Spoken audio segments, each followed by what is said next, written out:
아멘. 하나님께서 오늘 우리 본문의 말씀과 또 우리 시온찬의 가사에 잘 일치할 수 있도록 도와주셔서 설교하는 제가 많은 은혜를 받고 또 기쁨으로 설교하게 돼서 감사를 드립니다. 우리 그 가사처럼 우리 모든 영남의 가족들의 마음 가운데 속죄함을 받은 기쁨이 늘 충만한 오늘 내일 올 한 해가 되어질 수 있기를 주의 이름으로 축원합니다. 또 우리 속에 구원받고 속죄받은 기쁨이 충만하면 우리의 믿음도 자라고 담대하게 복음을 증거할 수 있고 교회가 성숙하고 성장할 줄로 믿습니다. 그 출발은 속죄함을 받은 기쁨입니다. 문제는 거기에 있습니다. 우리 2012년 올해는 특별히 우리 영남교회가 우리 장로님 기도하신 대로 창립 60주년을 맞는 뜻깊은 해입니다. 언제 우리가 교회를 위해서 기도하지 않겠습니까마는 올해는 더 특별히 우리 모두가 매일 우리 교회를 위해서 더 힘써 기도해야 할 한 해인 줄로 믿습니다.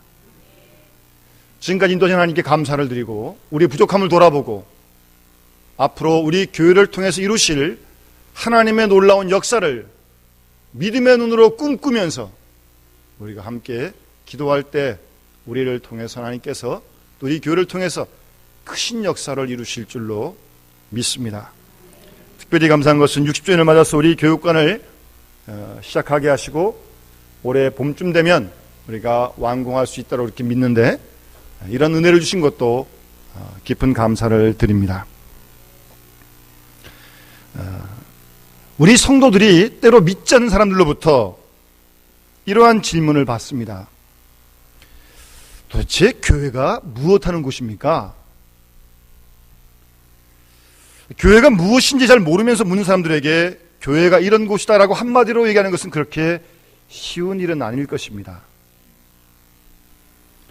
여러분, 교회를 어떤 곳으로 말하겠습니까? 대체적으로 교회가 무엇인가를 질문하는 자의 마음 속에는 어떤 의도가 깔려 있습니다.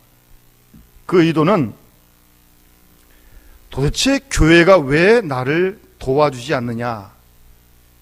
교회를 향한 개인적인 욕망에 대한 불평을 품고 묻는 경우가 많이 있습니다. 물론 교회가 어떤 곳인가 하는 질문은 계속 있어야만 하는 필요한 질문입니다. 왜냐하면 교회는 늘 새로운 의미로 교회의 본질을 찾아야만 하고 따라서 계속적으로 그 물음 속에서 교회는 새롭게 개혁되어야만 하기 때문에 우리는 교회가 어떤 곳인가 라고 하는 물음을 계속 해야 할 것입니다. 그러나 한 가지 분명히 해야 할 것은 교회를 세속적인 어떤 열매에 의하여 평가해서는 안 된다는 것입니다. 손은 다 뿔이 있습니다. 그러나 뿔이 다 있다고 손은 아닙니다. 교회가 사랑을 말합니다. 그러나 사랑을 말한다고 다 교회는 아닙니다. 교회가 봉사도 하고 구제도 하고 친교도 하지만 봉사하고 구제하고 친교한다고 해서 다 교회라고 말할 수는 없다는 것입니다. 즉 어떤 결과에 의해서 외형적으로 나타난 어떤 그런 모양에 의해서 교회됨을 평가해서는 안 되는 것입니다. 교회가 교회되는 것은 좀 더 근본적인 깊은 뿌리에 의하여 그 본질을 생각할 수 있어야 합니다. 여러분, 예수님께서 이 땅에 오셔서 많은 병자를 고치셨습니다. 그렇다고 해서 예수님은 병을 고치려고 이 땅에 오신 건 결코 아닙니다. 예수님 많은 사람을 불쌍히 여기셨습니다. 그들 도와주셨습니다. 그렇다고 해서 주님은 그 불쌍한 자들을 위해서 이 땅에 오셨다고 말할 수 없습니다. 만약 예수님께서 그런 목적으로 왔다면 주님은 완전히 실패한 사람입니다. 왜요? 아직도 아픈 사람이 있으니까. 아직도 불쌍한 사람이 있으니까. 예수님은 분명히 우리와 이 세상 모든 사람을 구원하시기 위해서 이 땅에 오셔서 우리를 십자가의 크신 사랑으로 하나님의 자녀 삼아주신 분이 우리 주님이신 줄로 믿습니다. 일반적으로 교회에 대해서 몇 가지 큰 오해가 있습니다. 신학자 에밀 브루너는 그의 교회의 오해라는 책에서 여러 번 지적하는데요. 많은 사람들이 교회를 학교로 배우는 곳으로 오해하고 있습니다. 물론 교회에 모여서 성경 공부합니다. 그러나 성경 공부하는 자체를 교회로 생각해서는 안 됩니다. 교회에서 성경 공부를 하지만 그거 자체가 곧 교회는 아닙니다. 성경 공부와 교회는 별개의 문제입니다. 진리를 가르치고 배운다고 해서 교회를 학교라고 생각하는 것은 잘못된 판단입니다. 두 번째로 교회의 오류는 단순히 친교하는 것을 교회라고 생각하는 것입니다. 성도들이 모여서 차 마시고 친교하는 것이 교회라는 것은 망상입니다. 물론 성도의 교제가 교회 속에서 있습니다만, 차도 마시고 밥도 먹습니다만 결코 그것이 교회의 본질은 아닙니다. 세 번째로 교회를 혹 자선사업하는 단체로 오해하는 경우도 있습니다. 그래서 어려울 때마다 도대체 교회가 뭐하냐? 가만히 좀 돈도 좀 내놓고 돕기도 하고 좀 하라는 거죠. 자기들은 한 푼도 안 내면서 말입니다. 교회를 단순히 자선사업 단체로 생각하는 것은 오해입니다. 교회는 구제를 할 뿐이지 구제를 위한 기관은 아닙니다. 그리고 또 하나, 교회를 불의에 항거하는 어떠한 저항단체로 착각하는 경우도 있습니다. 구세군 창시자인 윌리엄 부스는 어떤 기자가 이렇게 질문했습니다. 앞으로 닥쳐올 교회의 위험과 시련이 어떤 것이라고 생각하십니까? 라고 물었을 때 윌리엄 부스는 교회가 중생 없는 용서를 전하는 철학적 기독교가 될 것을 가장 염려한다고 말을 했습니다. 중생 없는 용서를 전하는 철학적 기독교. 조심해야 됩니다. 여러분, 교회는 단순히 대자 대비를 논하는 곳이 아닙니다. 교회는 어디까지나 중생, 거듭남을 맨 먼저 생각을 해야 합니다. 그저 생각만 하는 철학적인 기독교, 기독교의 진리를 지식화하여 추상해버리는 그런 함정에 빠져서는 안 된다는 것입니다. 신앙의 내용을 머리로, 생각만으로 가지고 있다는 것입니다. 우리가 믿지 않는 이들을 전도할 때 가끔씩 교회 가서 좋은 이야기 한번 들어봅시다. 교회 가서 교양 강좌 듣는 셈 치고 한번 같이 가봅시다. 물론 그에게 전도하기 위한 한 방법으로 이런 말을 할 수는 있지만 본질적으로는 그것만을 얘기하는 것은 잘못된 이야기인 것을 우리가 알아야 합니다.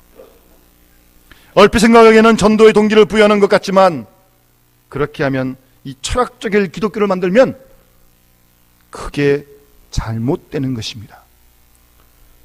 교회는요, 단순히 지식만을 키우는 곳이 아닙니다. 교회에 오래 다니면 지식만 많아지는 것, 그걸 키우는 건 결코 아닙니다.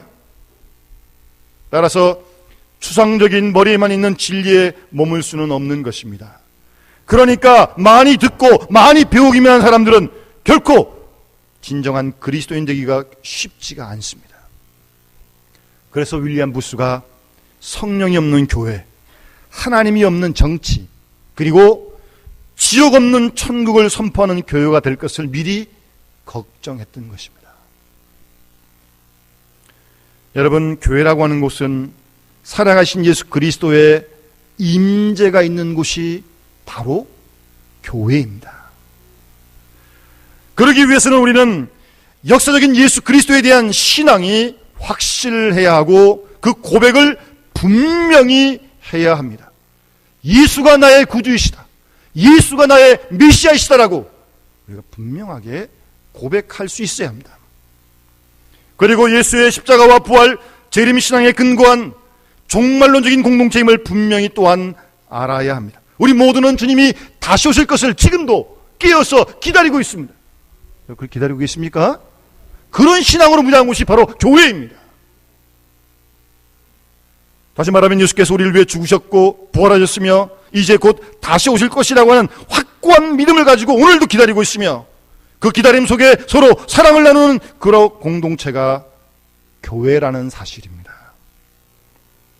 하나님 말씀과 성령이 함께 역사하시고 예수 그리스도가 살아 역사하시는 그 증거가 분명할 때 바로 그것이 교회입니다. 교회를 향한 외적인 박해가 교회되게 하는데 물론 무서운 것이지만 더욱더 조심해야 할 것은 교회 속에서 사람 중심의 인본주의로 흐르는 경향을 조심해야 하고요.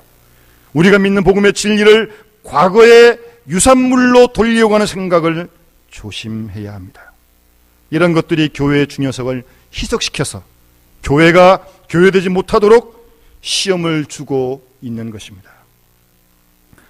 오늘 본 말씀을 잘 반복해 읽어보시면 성숙한 교회됨의 본질적인 의미를 말씀해 주고 있습니다. 여러분, 교회가 있는 곳이면 어느 곳이나 중생의 역사가 나타납니다. 얼핏 생각하기에는 담배 피우던 사람이 담배를 끊거나 술 마신 사람이 술을 끊으면 중생했다, 새 사람 됐다, 그렇게 생각하기 쉬운데요. 물론 그렇게 변하기도 하고 그것도 물론 쉬운 일은 아니겠습니다만 그러한 것이 중생은 아닙니다. 교회 다니지 않던 사람이 교회 다닌다고 해서 다 중생했다고 볼 수 없다는 말입니다. 중생은 하나님의 신비로운 역사입니다.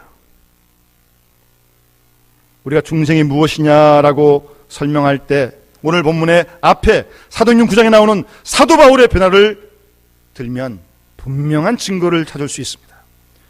여러분, 우리가 아는 대로 사도 바울은 예수를 핍박한 사람이었습니다. 살인 강도거나 간음했던 사람이 아니라 하나님 율법을 철저하게 신봉하는, 그리고 그 지식에 하여 예수 믿는 사람을, 교회를 핍박하던 사울이었습니다. 자기가 아는 지식에 의하면 기독교인은 용납할 수가 없어서 로마의 법을 어기면서 그를 죽이기까지 하고, 그 사람을 잡기 위해서 공문을 가지고 지금 다메섹까지 내려가던 사람이 바로 사도 바울입니다. 대단히 극성스러운 사람이에요. 그랬던 사울이 다메섹 도상에서 부활하신 예수를 만나게 될 때 사울의 삶이 완전히 통째로 바뀌어지게 되는 것입니다. 사울아, 사울아, 어찌하여 나를 핍박하느냐? 주님이 물으시는데, 원래 좀 바울이 키가 좀 작았거든요. 작은 사람이 좀 작은 고추가 맵듯이 좀 야무진 데가 있어요. 그런 음성을 듣고 주여 누구십니까? 그렇게 대꾸하기가 쉽지 않지 않습니까?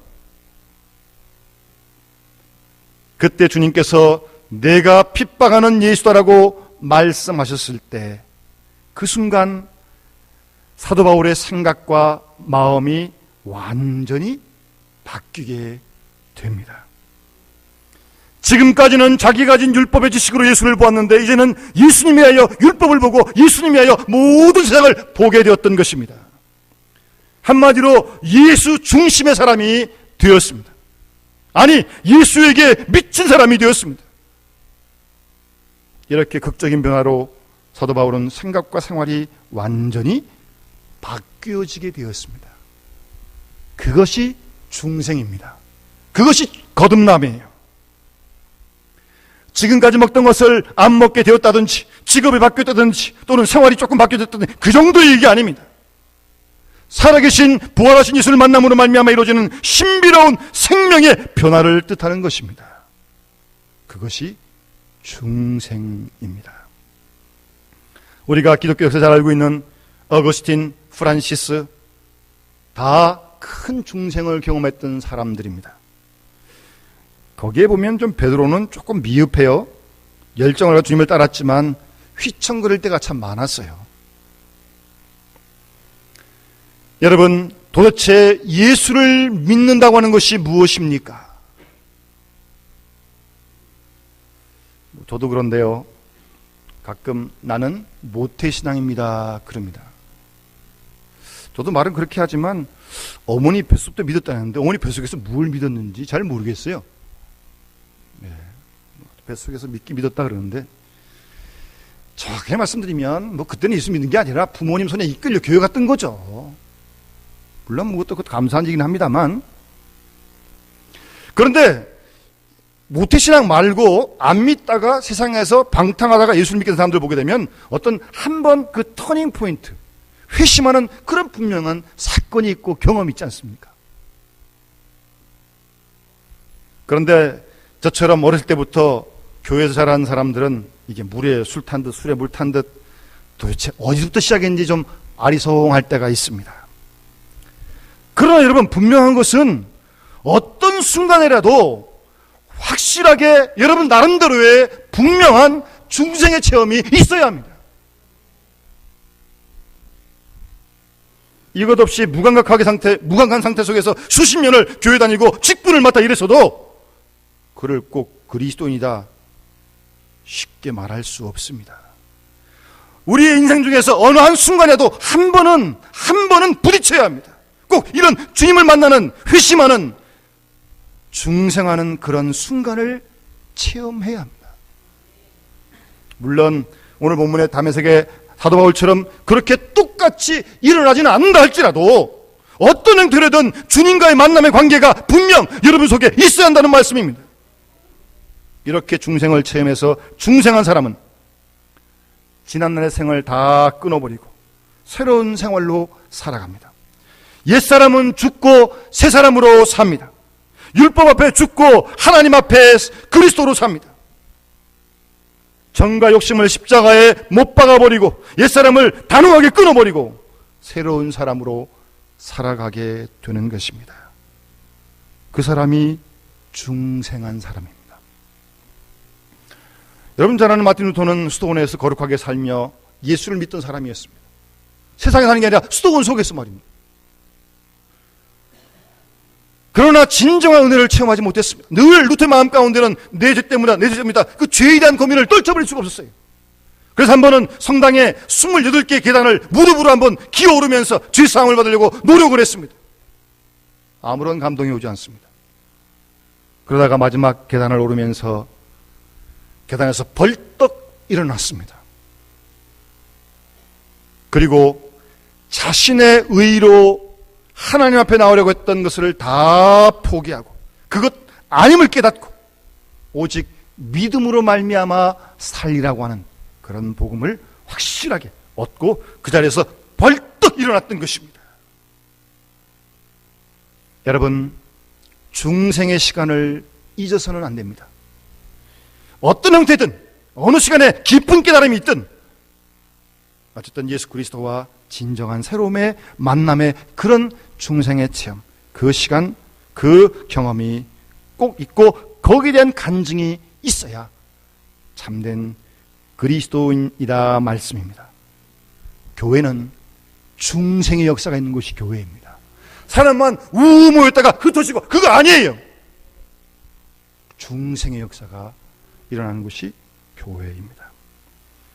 두 번째, 역시 교회는 예수 그리스도가 살아 역사하시는 곳이 교회입니다.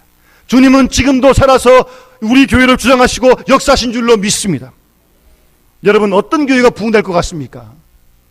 예수 그리스도가 살아 역사하시는 그 교회, 거기에 순종하는 교회와 교인들은 부흥할 수밖에 없습니다. 살아있는 교회라고 하는 것은 새가족들이 교회 앞으로 왔을 때 그 교회에 가면 주님을 만날 수 있을 것이라고 하는 그런 기대를 가질 수 있고 그런 경험할 수 있는 교회가 살아있는 교회입니다. 그것 없이 어떻게 교회에 나올 수 있겠어요? 교회가 교회되면은 살아계신 예수 그리스도의 생명을, 사랑을 경험할 수 있는 그 곳이 되어야 한다는 말씀입니다. 그를 위해서 우리 모두가 그리스도 중심적인 생활을 하고 우리 모두가 날마다 주님과 동행하는 그런 삶을 살아갈 때 우리를 보면서 새로운 가족들이 그리스도를 만나고 경험하게 될 거 아니겠습니까? 야, 저번을 보니까 내가 주님을 좀 알 것 같다. 아울러 교회는 세 번째로 전도가 있어야 교회입니다. 여러분, 오늘 본문과 그 앞에 본문을 가만히 보시면 사도 바울이 회심한 이후에 20절 말씀 앞에 보시면 즉시로 회당에 가서 예수가 하나님의 아들이심을 전파했다고 말씀하고 있습니다. 그리고 이어지는 22절 말씀에 많은 어려움이 있었지만 사울은 힘을 더 얻어 예수를 그리스도라고 증거했다고 22절에 말씀하고 있습니다. 오늘 29절 본문 말씀에도 보면 주 예수의 이름으로 담대히 말하고, 중생을 경험한 사도 바울의 첫 번째 모습은 예수를 증거하는 것이었습니다. 여러분, 아까 부른 우리 찬송가에도 주 예수 속죄를 받은 후에 그 기쁨을 견딜 수가 없는 거예요. 그 기쁨이 충만한 거예요. 나가서 그래서 그 예수를 증거하는 것입니다. 올해는 우리 모두가 이 구원의 기쁨을 가지고 이 기쁨을 믿지 않는 이들에게 우리가 함께 만나는 곳에서 힘있게 전도하고 증거할 수 있길 바랍니다. 물론 우리가 성경을 다 알고 전대하는 거 아닙니다. 누가 성경을 다 알 수 있겠습니까? 혹 성경은 다 모른다 할지라도 내가 만난 예수 그리스도, 주님을 맞이할 때 내 마음속에 있는 이 기쁨을, 이 평강을 증거해야 될 거 아니겠어요? 우리가 진정 예수를 만나고 나면 예수를 믿지 않는 사람들이 그 아무리 부자라 할지라도 그거 결국 지옥 갈 거 아니겠습니까? 아무리 세상에 잘 산다 할지라도 불쌍한 사람이잖아요. 지옥 가면 그것처럼 안타까운 게 어디 있어요? 불쌍한 게 어디 있습니까? 그래서 그에게 그리스도를, 예수를 전하는 것입니다. 그도 믿고 구원받을 수 있도록 말입니다. 이렇게 예수 그리스도가 선포되어지고 증거되어지고 전도하는 곳이 교회입니다. 베드로와 요한은 예수님의 제자였지만 부활하신 예수를 만나고도 고기 잡으러 다시 돌아갔습니다. 그러나 오순절 성령 충만함을 경험하게 되자 그들은 복음을, 그리스도를 전할 수밖에 없었던 것입니다. 담대함이 생겼던 것입니다. 끝으로 한 가지 더, 교회는 그리스도 중심적으로 사람을 이해하고 교제하는 곳이 교회입니다. 그리스도 중심적으로 이해하고 교제하는 겁니다. 여러분, 사울이 예수를 믿고 구원을 받았다고 하는데 뭐 그 사람, 우리가 그 당시 사람들이 예수 믿는 사람을 핍박하는 사람 다 알았거든요. 알고 있었거든요. 그런데 나 예수 만났다고, 예수 믿었다고 복음을 전하는데 누가 믿어줘야죠. 얼마 전까지만 박해한 사람인데 누가 그걸 믿겠습니까? 혹시 의심하는 사람도 있을 것이고 우리를 다 이렇게 유혹해가지고 한꺼번에 어떻게 하려고 그런다고 생각을 했을 것입니다.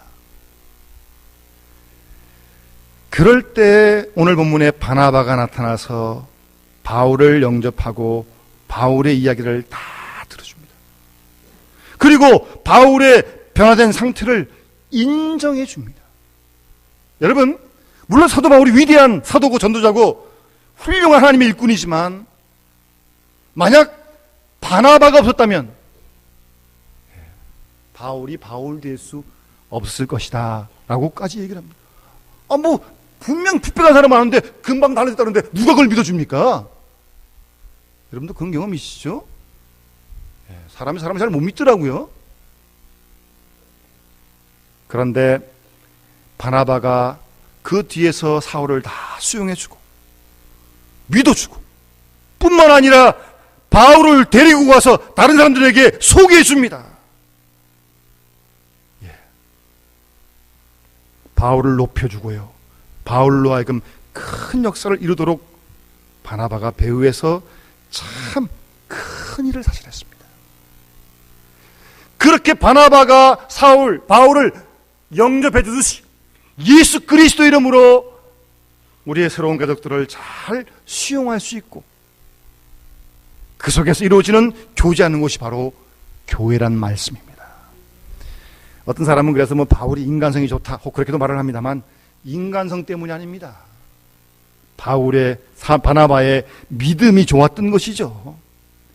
바나바는 사울이라고 하는 청년 그 과거를 전혀 묻지 않았습니다. 다 알았지만 단지 믿음의 눈으로 바울을 보았고 박해자를 변하게 해서 전도자로 만드신 바울 속에 역사하시는 주님의 능력을 믿었던 것입니다. 나를 변화시키신 하나님의 능력이라면 저 사람도 분명히 변화시킬 수 있기 때문입니다. 저는 별로 좋지 않은 말이고요. 엄밀히 따지면 아주 불신앙적인 말인데, 뭐 예수를 믿어도 사람의 본성은 안 바뀐다. 여러분, 어떻게 예수를 믿어도 사람의 본성이 안 바뀝니까?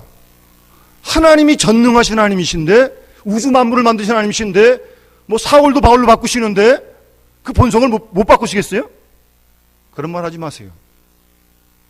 왜 본성이 안 바뀝니까? 안 바뀌는 자기가 문제지. 하나님이 능력이 없으신 거예요? 그렇지 않습니다. 그런 말 하지 마세요. 여러분들 개인의 중생을 믿습니까? 그렇다면 다른 사람의 중생도 믿어야 합니다. 거기서 진정한 성도의 교제가 이루어지는 것입니다. 상대방의 과거의 도덕생활이나 가치관을 묻지 마십시오. 예수 믿기 이전에 전혀 생각하지 마십시오. 어떤 사람이라도 내가 변화된 것처럼 그의 변화를 믿을 수 있어야 합니다. 그래야 교회가 이루어지는 거예요. 그런데 문제는 내가 변화된 게 별로 없거든요. 그러니 남들도 그럴 줄 생각하는 겁니다. 조심해야 됩니다. 내가 변화된 게 별로 없기 때문에 남의 변화를 인정하지 않는 겁니다. 이런 과오를 보면서는 큰일 납니다. 그래서는 결코 새로운 가족들을 우리가 교회에서 받아들일 수가 없어요. 오면 뭐합니까? 문 딱 닫고 마음 열고 배척하는데요. 여러분, 예수 믿는다고 하면서도 서로 만나면 제3자의 과거를 들춰내면서 흉을 보는 경우가 있습니다. 여러분, 과거 묻지 마십시오. 과거 묻지 마십시오. 주님께서 묻지 않는 과거를 왜 우리가 묻습니까? 자신에 대해서나 남에 대해서나 과거는 과거로 끝나야 합니다. 깨끗이 잊어야 합니다. 어떤 사람들은 자신에 대해서도 옛날 자신의 모습, 잘못된 모습 때문에 계속 헤어나지 못한 사람이 있어요. 그러면서 다른 사람의 변화, 그 모습 인정하지 않습니다. 확실히 달라져 있는데요. 오늘 본문에서 바나바가 사울이라는 청년을 영접한 것은 예수님 때문이요, 믿고 따른 것도 예수님 때문입니다. 여러분, 성도의 교제가 어떻게 이루어지고 있습니까? 동양이기 때문에 성도의 교제가 이루어집니까? 아니, 동창이기 때문에 이루어지고 있습니까? 안 됩니다. 그래서는 안 됩니다. 오직 예수 그리스도 안에서 새 사람 된 것 때문에 우리가 그 안에서 이루어지는 친교가 진정한 성도의 교제임을 기억하셔야 합니다. 여기에 교회의 생명이 있습니다. 살아계신 예수 그리스도를 만난 그 체험으로 오늘을 살고 내일을 살고 그 그리스도 안에서 새로워진 사람을 영접하는 바로 그런 곳이 교회입니다. 인간적인 친분으로 되는 것이 결코 아닙니다. 예수님 때문에 내가 나를 사랑하고, 예수님 때문에 내가 상대방을 사랑하고, 우리 모두가 하나 되어서 형제 자매가 되는 거 아니겠습니까? 그런 것이 바로 교회입니다. 그랬더니 보십시오. 오늘 31절 말씀에 그리하여 온 유대와 갈릴리와 사마리아 교회가 평안하여 든든히 서가고 주를 경외함과 성령의 위로로 진행하여 수가 더 많아지니라. 아멘. 하나님이 이렇게 역사하시는 겁니다. 오늘도 하나님은 살아계시고 60년 전에 우리 교회를 세우신 하나님께서 우리 교회를 통해서 하나님이 역사하시고자 하는 줄로 분명히 믿습니다. 오늘 주신 귀한 말씀을 마음에 새기며 우리 모두 교회의 본질의 모습을 함께 찾고 이 본질의 교회로 기도하며 이 교회를 이루어드릴 때 우리 교회가 오늘 말씀처럼 든든히 서가고 그 수가 더 많아지게 되어지는 놀라운 역사가 있어지게 될 것이고, 그를 통해서 주의 복음을 증거하며 하나님 나라 확장의 일에 우리 교회가 귀하게 쓰임받을 줄로 믿습니다. 이런 은혜와 축복이 우리 모두 함께 할 수 있기를 주의 이름으로 축원합니다. 기도드리겠습니다. 사랑의 아버지 하나님, 하나님이 60년 전에 우리 민족이 심히 어려울 때 이곳에 우리 영남교회를 세워주시고 이 시간까지 하나님의 구원의 역사에 동참할 수 있도록 인도해 주심을 감사드리며 찬송을 드립니다. 결코 짧은 시간이 아닌데 아버지 하나님, 우리 교회를 세우신 하나님의 그 마음을 다시 한번 우리 시간 헤아릴 수 있도록 주여 도와주시고 오늘 주신 말씀 속에서 참된 교회의 본질이 무엇인지 분명히 깨닫고 구원받은 기쁨과 감격을 가지고 예수 그리스도를 증거하며 주님께 순종하며 주님의 사랑으로 우리의 모든 이웃들을 수용하고 주의 사랑에서 하나 되어져 하나님을 기쁘시게 드리며 영광 돌리며 질적양적으로 부흥발전할 수 있는 교회가 될 수 있도록 하나님 축복하여 주시옵소서. 주 예수 그리스도 이름으로 간절히 기도드리옵나이다. 아멘.